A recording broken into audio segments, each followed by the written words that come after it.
उत्तर प्रदेश में विधानसभा चुनाव नज़दीक है और जिसे लेकर हम बात करें तमाम राजनीतिक पार्टियों के नेताओं से हम बात कर रहे हैं कि वो किन मुद्दों को लेकर जा रहे हैं। ऐसे में अगर हम बात करें तो आज हमारे साथ एमएलसी हैं, शिक्षक एमएलसी, इनसे हम बात करते हैं। सर, किन मुद्दों को लेकर आप जा रहे हैं जनता के बीच में? इस प्रदेश में महंगाई, भ्रष्टाचार और किसानों के साथ अन्याय और अत्याचार और बेरोजगारों को जो बेकारी भत्ता नहीं मिल पा रहा है, इन सारे सवालों को लेकर के हम लोग इस चुनाव के मैदान में जा रहे हैं। और सबसे बड़ा मुद्दा यह है कि इस वर्तमान सरकार की नाकामी, 5 साल के अंदर इनकी कोई नई योजना नहीं चल पाई और जो कुछ भी इनका दिखाई दे रहा है सब आंकड़ों में, कागज़ों पर दिखाई दे रहा है, ज़मीन पर कुछ नहीं दिखाई दे रहा है। इन सवालों को लेकर के हम लोग जो है चुनाव के मैदान में जाएंगे। जी, आप पूर्वांचल का नेतृत्व करते हैं, ऐसे में सुभाषपा से आपका अलायंस हो गया, तो क्या देखते हैं कितनी मजबूत हुई समाजवादी पार्टी? देखिए, समाजवादी पार्टी आज उत्तर प्रदेश के अंदर विनिंग पार्टी, सबसे बड़ी पार्टी के रूप में जो है उभर करके आई है। और जितने भी लोग हैं, चाहे पूरब की छोटी छोटी पार्टियां, चाहे पश्चिम की जो है पार्टियां, और जितने भी लोग चाहे जिस भी दल से टूट करके समाजवादी पार्टी को ज्वाइन कर रहे हैं, जिससे समाज में एक संदेश जा रहा है और वास्तविक संदेश है कि समाजवादी पार्टी की सरकार 2022 में बनने जा रही है। इसके साथ हम बात करें तो ओवैसी भी चुनाव लड़ने आ रहे हैं उत्तर प्रदेश में, और जो कहा जा रहा है कि आपका एक पारंपरिक वोट है उसमें वो सेंध करेंगे, तो उन्हें कहाँ देखते हैं आप लोग? देखिए, ओवैसी साहब ने जो धोखा दिया, बिहार में धोखा दे लिया, ना जानकारी में जनता ने धोखा में पड़ गई थी। लेकिन वही ओवैसी जब पश्चिम बंगाल में गए तो वोट कटवा के नाम पर जनता ने जवाब दे दिया। उसी तरह उत्तर प्रदेश का माइनॉरिटी जो है, जो आज त्रस्त है और माननीय अखिलेश यादव जी को उत्तर प्रदेश का मुख्यमंत्री देखना चाहती है, वह ओवैसी को बिल्कुल इनकार कर देगी, जो है वोट कटवा के रूप में जो है साबित कर देगी और उनके साथ कोई माइनॉरिटी का व्यक्ति जो है नहीं जाएगा। आप शिक्षकों का नेतृत्व करते हैं, तो ऐसे में शिक्षकों की क्या समस्या रहेगी?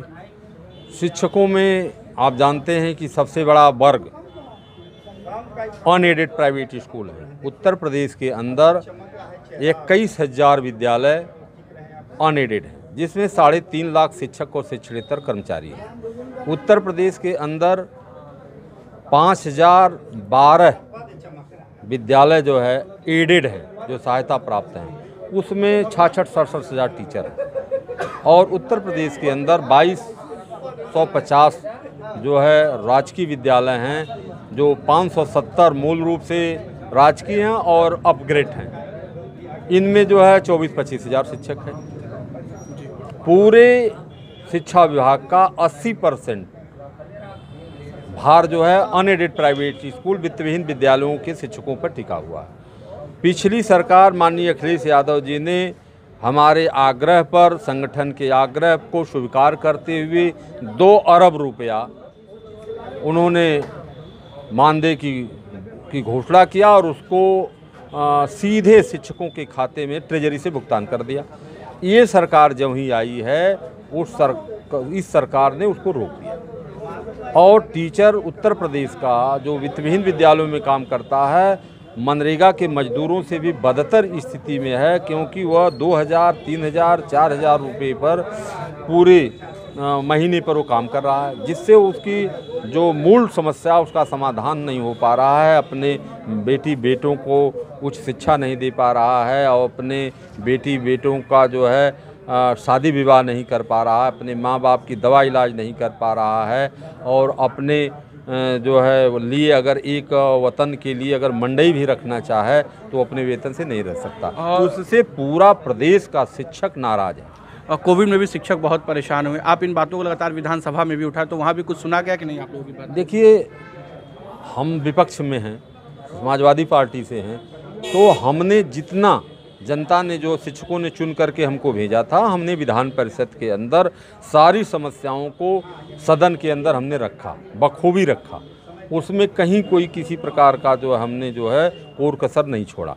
अब मानना न मानना ये सरकार का काम है। इसको तो हमारे माध्यमिक शिक्षा के मंत्री जो नेता सदन विधान परिषद के, उन्होंने कबूल कर लिया, वो ऑन रिकॉर्ड है। उन्होंने कहा कि लाल बिहारी यादव सदन के अंदर पहली बार जीत करके आए और पहले दिन सदन में आए।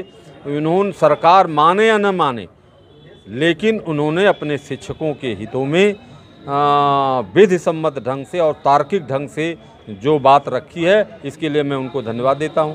तो मुझको तो विपक्ष के जो सत्ता के सदन के नेता हैं, उन्होंने मेरी बात को स्वीकार किया, जो है वो ऑन रिकॉर्ड है, मैं जबानी नहीं कर रहा हूँ, ऑन रिकॉर्ड है। पूर्वांचल का आप नेतृत्व करते हैं, तो पूर्वांचल में कितना विकास हो पाया आपकी नज़रों में? हमारे समझ से न तो मूल रूप से तो पूर्वांचल किसानी के ऊपर डिपेंड करता है। किसान जो है एकदम तबाह है, परेशान है, उसका जो मूल्य है वह नहीं मिल पा रहा है। जो भी सरकार ने डिसाइड किया है उस मूल्य पर क्रय केंद्रों पर न उसका गेहूं बिक रहा है, न धान बिक रहा है। बिचौलिए जो गेहूं धान 18 रुपया 19 रुपया बिकना चाहिए, वह जो है 12 रुपया 11 रुपया में खरीद करके बिचौलिए ले जा करके क्रय केंद्रों पर बेच दे रहे हैं। उससे जो है वहाँ का सचिव और जो बिचौलिए ये फ़ायदा ले पा रहे हैं, किसान तो मर रहा है। आप लोग मेहनत कर रहे हैं और भाजपा लगातार कह रही है कि समाजवादी पार्टी कहीं नहीं आने वाली। यह तो भाई भारतीय जनता पार्टी सत्ता में है, उसके सावन के गधे को जो है सब हरियाली हरियाली ही दिखाई देती है, क्योंकि वह सब हरा भरा है। तो उसी तरह से जो है, जैसे ही कहती है जो है सरकार के लोग कहते हैं कि महंगाई कोई नहीं बढ़ी है। महंगाई इसलिए वो कहते हैं कि नहीं बढ़ी है क्योंकि उनके पास, उनके पॉकेट में इतना पैसा है कि पेट्रोल 108 अगर बिकता है तो उनको लगता नहीं कि 108 माने क्या होता है। इनके पास इतना पैसा, इतना पूंजी इन लोगों ने 5 साल के अंदर जमा कर लिया है कि इनके पास महंगाई का कोई फक्र ही नहीं है। इस नाते जो है वो कहते हैं महंगाई है ही नहीं है, और जिनके पास पॉकेट में पैसे नहीं है उनको महंगाई महसूस हो रही है। दीपावली से पहले गिफ्ट भी दिया उन्होंने, पेट्रोल के दाम कम कर। पेट्रोल का दाम कम करना वो तो वो लेते हैं, जो है जो टैक्स लेते हैं उसको कम कर सकते हैं, ज़्यादा कर सकते हैं।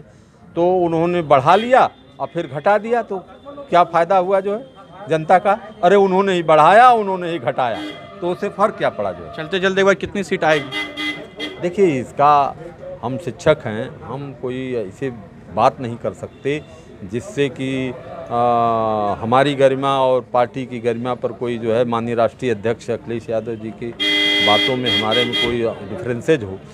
ये स्पष्ट बहुमत की सरकार उत्तर प्रदेश में समाजवादी पार्टी की बनेगी। माननीय अखिलेश यादव जी जो हमारे राष्ट्रीय अध्यक्ष हैं, वो उत्तर प्रदेश के मुख्यमंत्री होंगे।